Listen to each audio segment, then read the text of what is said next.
let's start with the challenge you faced when you became governor and the economy and what you've done since then. Certainly. When I became governor, we had been experiencing the worst and deepest recession since the 30s.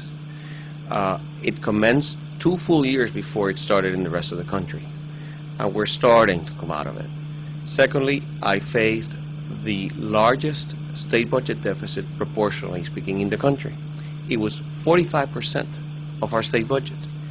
We didn't have money to meet our first payroll.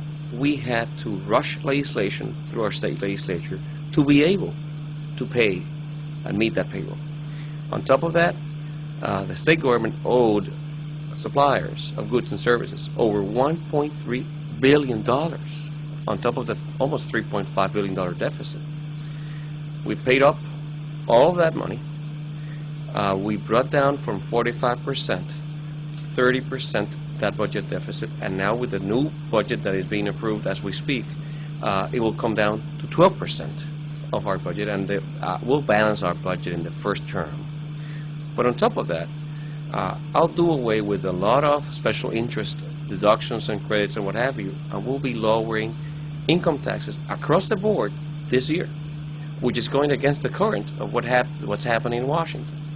On top of that, another major issue that I faced was a out-of-control permitting process. There were so many permits to do anything, and we essentially are doing away with more than half of the permits. Actually, at the end of the day, we're going to have one permit. We approve legislation along those lines.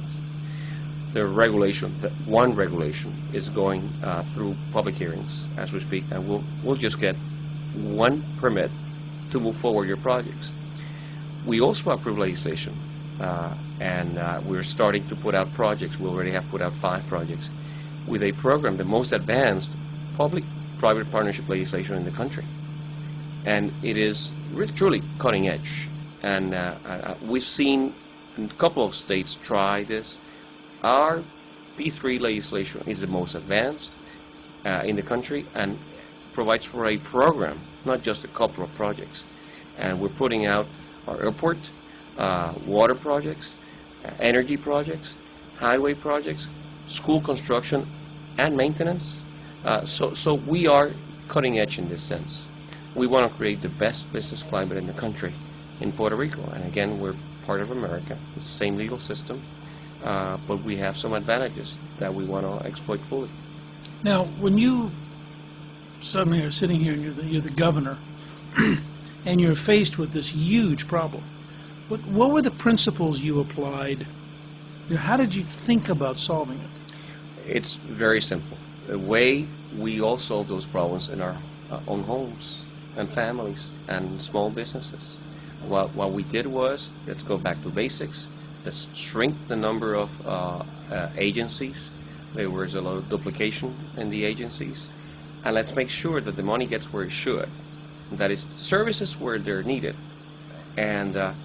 And start paying up as you would in any business. And, if you're hired as a CEO, what will you do? You put your house in order and move forward, and that's exactly what we've done. Actually, the rating agencies have noticed, and our rating has gone up 3 notches already in 16 months, and I know it will continue to do so.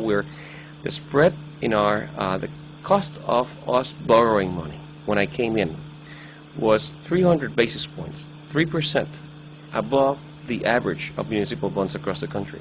Today, we pay exactly the same amount that is the average across the country.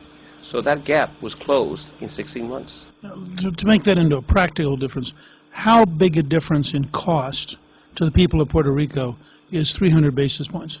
In terms of the cost that we're saving, it's over $300 million that we're saving already. And that's every taxpayer is saving all that money just because we are using common sense in how we're handling ourselves. And is that an annual number, 300 million? Yes, indeed.